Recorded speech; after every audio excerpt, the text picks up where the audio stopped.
Shortened English Senior, first paper, June 1986. Start. Mr. President, ladies and gentlemen, I am happy to be here today to receive this degree of Doctor of Laws from this university.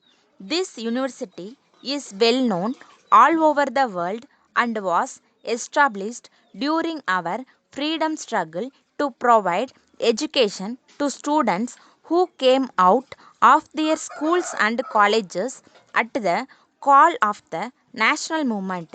It is only natural, therefore, that every student here is proud of this university. I am now standing here before you to receive this high honor. At the same time, I have been wondering how much I really deserve it. I am sure that you wanted to honor the first servant of the Indian people, which I have the great privilege to be.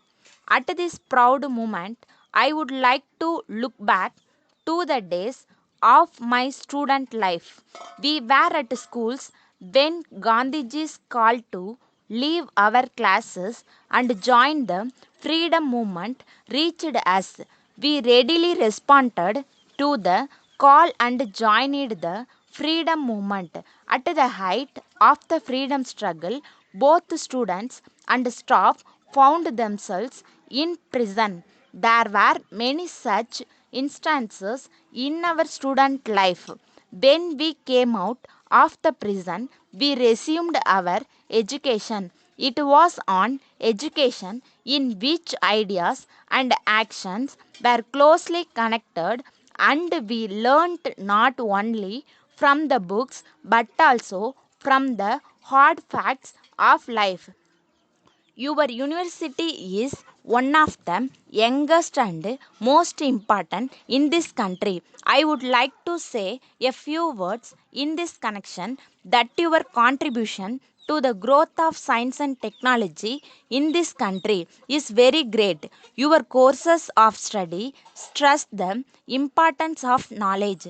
They are designed to develop a rich and full personality of your students to face their challenges of the present age. I have no doubt that your efforts will bring good results in due course. It gives me great pleasure to know that there is a proposal under consideration of your university to bring professors from different countries of the world to work in this university for a period of years.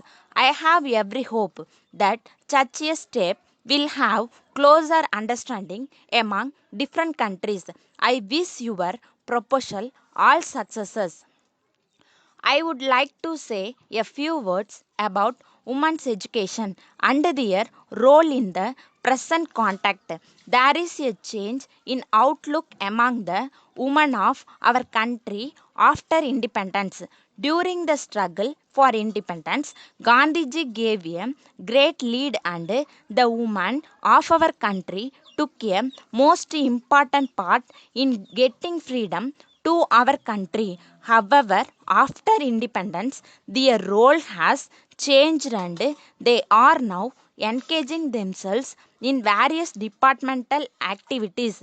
Education is an important part of our social life. At the same time, it is more important that both boys and girls should be given proper education. If boys alone are educated, then perhaps half of our population will be denied the knowledge of what is happening in our country. It is therefore in the fitness of things that along with the education of boys, there should be an equal opportunity for the girls to learn and qualify. I have no doubt that the girls have done better, if not in all respects, but in some respects at least. We are at the present time engaged in building up a new society in our country where there will not be any difference at all between men and women. There should not be any distinction of sex, caste, or community among the people in India. Letter dated 24th July 1984 from the sales manager Mr. John and Company, Bombay, to the proprietor, Royal Publishers, Madras. Dear Sir, we are in receipt of your letter of the 15th instant, and we have great pleasure in sending you the following reply. We have today sent to you by separate parcel 3 dozen copies of the book on general knowledge and 6 copies of English dictionary. We hope and trust that the parcel will reach you safely as early as possible. We very much regret to inform you that it has been impossible for us to publish them other books as advertised by us recently. We, however, hope that by the end of this month we shall be able to let you have the desired copies.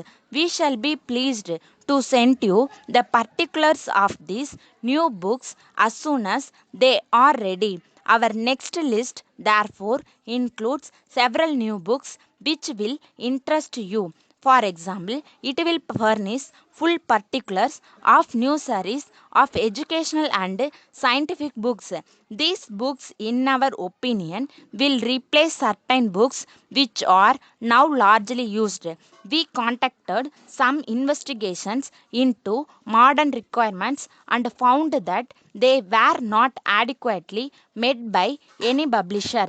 Hence, we have decided to publish new series of books. Looking forward to your continued patronage and assuring you of our best services at all times. Yours faithfully, Sales Manager.